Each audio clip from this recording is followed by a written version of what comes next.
makaalis ka na po doon sa inyong pwesto, mga kababayan, at ikaw po ay nasumaklolo na or ikaw po ay ginawa mo na yung responsibilidad o yung trabaho mo. Pero meron pong 8 mga kababayan na papatay-patay. 'Di ba? Nung nakaraan, may magnanakaw dahil sa bilis mo 5 minutes response, nabawi ka agad mga ka-GP Fanatics yung cellphone at yung motorsiklo na ninakaw. Okay? Pero ngayon, Hunyo 16, 2025, tinanggal sa pwesto ang 8 hepe ng pulisya sa Metro Manila dahil sa kabiguang ipatupad ang 5-minute response time policy ng Philippine National Police. Inanunsyo ni PNP Chief General Nicolas Torre III ang hakbang na ito na sumaklaw sa mga police chief ng Navotas, Caloocan, Valenzuela, Mandaluyong, Marikina, San Juan, Parañaque at Makati. Ayon kay Torre, posible ring sibakin ang ilang provincial director sa Central Visayas dahil sa parehong issue. Layunin ng 5-minute response time strategy na palitan ang traditional na precinct-based policing sa pamamagitan ng mas mobile, proaktibo at people-centered na operasyon upang matiyak ang agarang tugon sa mga tawag ng tulong anuman ng oras. Mga kababayan, nakita ko na kung ano ang epekto nito. Sabi ko nga po, during the time na ako po ay isang gwardiya pa bago ako nag-call center, nakilala ko na ito si Chief ng CIDG dati na si General Torre at siya po ay Quezon City Director din nung panahon na yon, nung nagwardya pa ako. At marami pong accomplishment dahil ang mga pulis natin, hindi po sila naka-steady doon sa presinto. Bakit kanyo? Yung mga pulis natin na nasa presinto, mga kababayan, pag tinawagan mo yan, ipapasa-pasa ka pa yan. Busy kami dito eh. Sige, tawagan mo si ganito o kaya itatransfer ka nila. 'Di ba? Pero iba po kay General Torre, ang ginagawa niya, yung mga pulis wala na sa presinto. Hindi na sila naka-base doon.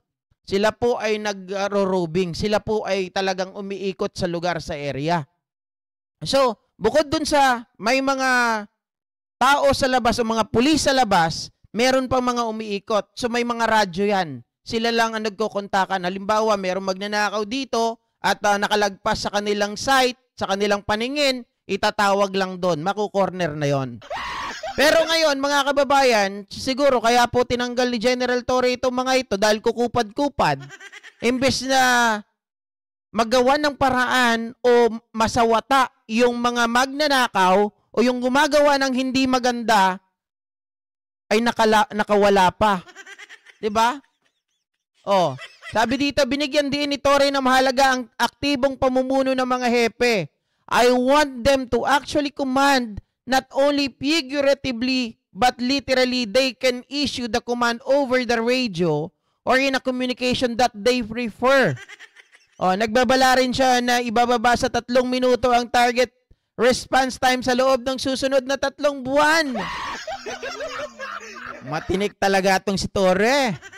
Tiniyak na may mga nakahandang kapalit ang mga tinanggal at may mga bakanteng posisyon para sa mga opisyal na kayang tugunan ang pamantayan ng PNP.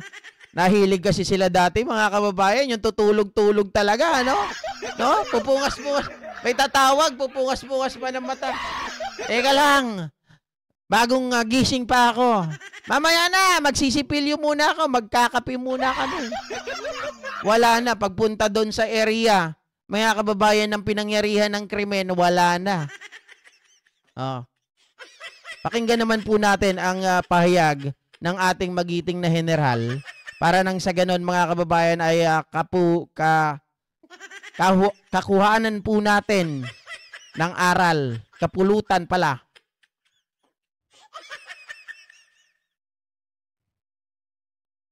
I don't want to preempt their explanations, pero pinag-explain ko na yung mga nirelieve ko pending the filing of cases against them for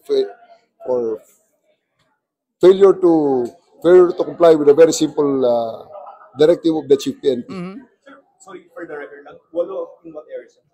Hindi ko na muna sabihin. Okay. At, ayaw naman natin ipahiya yung mga tao, no? Tama. Chiefs of police, ayaw ko lang, hindi ko naman sila para ipahiya at let them fry on public, no? I don't do that. Basta sa... si Senator Bato dati, sila Albayalde, sinusuntok. Diba? Ano ginagawa nila sa mga pulis? Mini-media. Mas maganda ito, mga kababayan, kasi nga, may respeto ka pa rin dun sa mga tao. Diba? Kasi pwede naman yun magbago eh. Nirelieve sila, ibig sabihin, not totally tanggal na sila. Magkakaroon lang to ng disciplinary action. Mga kababayan, kung are they willing to submit themselves para sundin yung 5-minute response time or not. Kung hindi, huwag na sila magpulis, anak ng baka. I mean is, tinanggal sila and somebody will replace them. And for them to, again, reassess their commitment to the directives of the HPNP in compliance to the directive of the administration. High crime rates, low response? No, hindi. Failure to... Hindi, tama yung sinasabi dito ni Ma'am Mona Nases. Pag ganito kasi ang PNP chief nyo, mga kababayan, na may paninindigan, di ba? May paninindigan. Natural sa natural, mga kababayan, yung mga tulongges na mga pulis dyan, di ba, yung mga tutulog-tulog, pati yung mga mahilig dyan na, mangotong, aba, mahihiya po sa kanilang mga balat yan. Di ba, yung PNP chief nyo, napakatikas. Yung PNP chief nyo, nagtatrabaho, kayo tutulog-tulog. Siyempre, mahihiya yan sa balat nila. Teka, yung PNP chief natin, napakasipag, nagtatrabaho. Tayo din magtrabaho. Oh. Di ba anong ginawa ni General Torre doon sa mga pulis niya? Anong unang ginawa? Kasi ang mga pulis natin, bago po nanumpa si General Torre, mga kababayan, I don't know kung tama yung exact figure ko, pero it seems like 14 to 16 hours silang nagjo-duty. So mga kababayan, kaya yung mga pulis natin, kapag sila po ay nahuhuli, ang alibay nila, pasensya na sir, kasi puyat ang haba kasi ng oras ng trabaho. 14 to 16 hours. Or 10 hours, masyado ka naman GP? Hindi, sabihin na natin 10 hours, pero kasi yung pagkakatanda ko, 14 to 16 hours. Granting, kunwari tama ako, guys. Pero ang ginawa ni General Torre, mga kababayan, dinidak niya na yon. Ginawa niya po, Bengo, ginawa niya na, salamat sa pag-subscribe ginawa niya na po yon na 8 hours na lang po ang duty ng mga pulis. Ano ang kagandahan nun?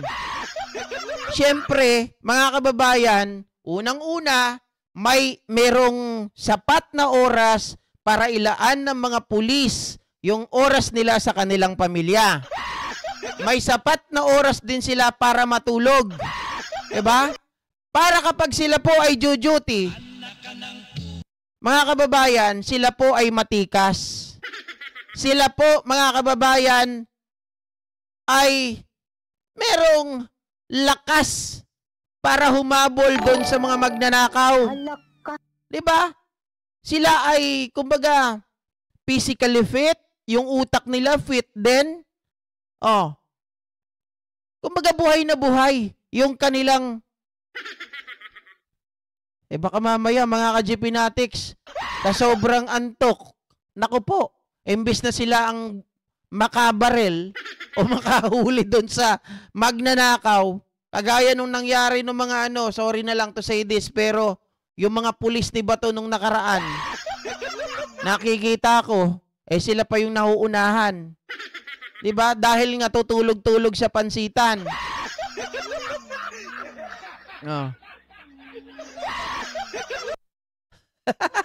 Kawawa naman to si JMS Iloilo, Manood din daw kayo sa kabila. Huwag mo silang turuan. Alam mo, bahala sila dyan kung saan sila manunood. Bakit sa kabila? Nanonood din ba dito? Diba?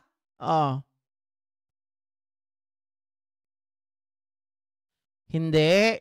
Ito si Ma'am Salome, hindi naman po ako nagsabi niyan. Si Bato po ang nagsabi niyan that he was guided by the Holy Spirit. Eh sabi ko nga, hindi totoong he was guided by the Holy Spirit.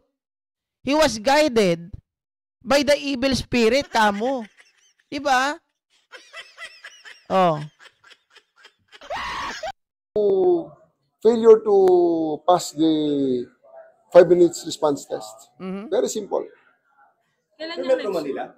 Yes, Metro Manila. Sir, yun lang pong pinakita niyo. Very impressive. Pero wala ba siya, sir, na issue about privacy? Meaning... Ano privacy doon? Halimbawa, iba patiktikan kayo na tao, you can just use that.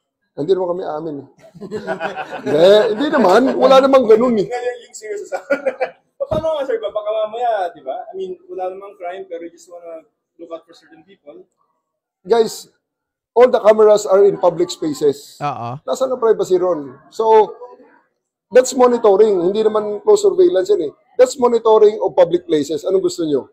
Pabayaan namin kayo dyan sa public spaces? Hindi naman po pwede yun. At mas maraming sa mga kababayan natin ang nagde-demand na binabantayan natin ang ating mga pampublikong mga lugar. Correct. To make sure that we need to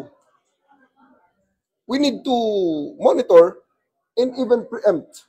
Kasi nakikita natin sa mga cameras, uy, medyo kahina-hinala ang galaw ng mga yon. And di ba, may mga mandurukot sa bus, nakita nyo sa buti netizens ang nagpadala noon, na monitor ang mga galaw, nahuli natin. Oo, tama, di ba? Hindi na sila pwedeng makabalik sa natanggal na po sila or may possibility pa po bang malagay pa sila sa other position? Pwede pa naman silang malagay sa mga posisyon. Kaya lang sinasabi ko... Ito naman yung reporters. Sabi nga po, magre-reassess daw sila. Diba? In compliance to the 5-minute response, kung sila ba ay willing to abide. Hindi pwedeng, itong utos ni PNP chief, tapos ikaw may sarili kang desisyon. Diba? Pag ganun, anak ka ng baka, huwag ka na magpulis. Oh. Sa isang posisyon, may 100 na naghihintay na pwedeng pumalit. Tama. Equally capable and equally qualified. So they have the report. Yung walo pa ba yan? Ayaw, may order na nga eh. So yung walo, nililindi ko sa command responsibility. Sa actual mo ba nag-responde yun? O doon sa demo. Test yun. Kasi kung sa test nga hindi mo magawa, di sila lalo na sa actual. Sir, kailan yung next CIMEX dun sa mga regions na nabanggit nyo kanina? Weekly. Weekly assignments. Because I cannot wait for them. Okay? Time is of the essence. Gusto natin na immediately ma-comply ang direktiba ng ating presidente. Sabi ni President BBM, 5 minutes gusto niya ang pulis ay nandyan agad. Eh, hindi pwedeng paghintayin ang direktiba na yun. At hindi pwedeng paghintayin ang mga Pilipino. Tama. Naman, hindi ma-comply yun. Baka sabihin ng iba, certain factors. Hindi, yung police visibility, mga kababayan, napakahalaga niyan. Kasi kapag ikaw, ang mga magnanakaw, kapag hindi ko sinasabi mape-perfect natin na wala ng krimen sa kalsada kapag nandyan ang mga pulis, okay? Walang ganon. Walang perfectong pulisiya. But then again, mga kababayan, ang sinasabi natin, compared to those policemen na nandun lang, nakikita mo, nasa presinto, pero nag-chat, di ba? Nagmo-mobile lang, nag-chat-chat, o kamamaya, nakikipaglandian kung kani-kanino. Di ba? Hindi kagaya ng mga pulis natin na sila ay very smart, sila ay talagang aware sa mga nangyayari sa paligid nila at nagmamatsyag talaga. Di ba nakikita natin na nagtatrabaho? Hindi kagaya nung tatawagin mo, mamaya na, tinatapos ko pa tong ML ko eh. Di ba? Yung mga tipong ganon, mga kababayan, tinuturuan po ni General Torre na sundin ang kanilang responsibilidad, natupdin ang kanilang mga tungkulin. Very simple. Kayang gawin ng Chief NP yan. Hindi ko iutos nang hindi ko kayang gawin. So, posible sir na every week, heads with the roll. Oh yeah, of course. Until sa STEM makita nyo. Ganyan naman nang magsimula ako ng 2022 sa QCPD. Oo, tama. Hindi nyo pa naririnig before ang 3 minutes response, di ba? Pero after a month, marunong na kami. At pabilis kami ng pabilis. Hanggang ngayon, it's already 2025, 3 years after I left QCPD. 2 years after I left QCPD. Hanggang ngayon, andyan pa rin. Hindi naman nila alam yung CIMEX na yun. Di ba? They don't know that CIMEX. Hindi man nila alam kung saan ang pipiliin na lugar. So, actually, mas impressive yun kung pumili, sabi ko sa inyo, dalawa. Dalawa, tatlo, apat, kahit lima. Kahit na ilang areas, ipakita natin sa split screen, sa ating command center. Sabay-sabay yan, napupuntahan namin in 3 minutes dyan sa QC. How about yung other cities, sir? Baka ma-excite yung ma-engage, Parañaque, yung Makati, kailan sila? Yan ang challenge actually. Actually, ang capability ng mga other cities are the same with Quezon City. Ang nakita ko na lang dyan talaga, yung buy-in ng mga commanders. Now that we saw that the commanders just don't have the buy-in, we removed them. No, I meant the connectivity, sir, yung NCAP cameras for law enforcement. Metro-wide naman yun. Yun, mga kababayan, maliwanag. Maliwanag na talagang malaking posibilidad at malaking kakatakutan ng mga kriminal kapag ang mga pulis natin ay mabilis rumisponde. Magkakaroon kasi sila ng ng hesitant, magkakaroon sila ng takot, 'di ba? Na nakikita kayo nandiyan, ay teka, may mga pulis dito. Oh, hindi tayo pwede diyan. So, lilipat na naman 'yan ng mga lugar. Mga kababayan, maghahanap yan ng lugar na wala sila nakikitang mga pulis. Di ba ganyan naman yan paano yan, GP? Pag pumunta sila doon sa mga lugar na walang mga pulis, doon sila nakapaghasik ng lagim. Sasabihin nila, wala pala itong mga to mga pulis natin, hanggang doon lang.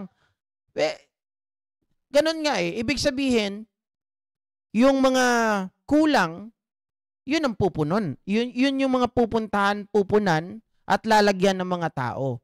Siyempre, hahati-hatiin kung ilan ang bilang ng mga kapulisan natin. At gagamit naman yan ng mga body cam, ganun din ng kanilang mga radio, yun ang pinakamahalaga talaga to response yung tawag po ng ating mga kababayan. Di ba? Oh. Alright.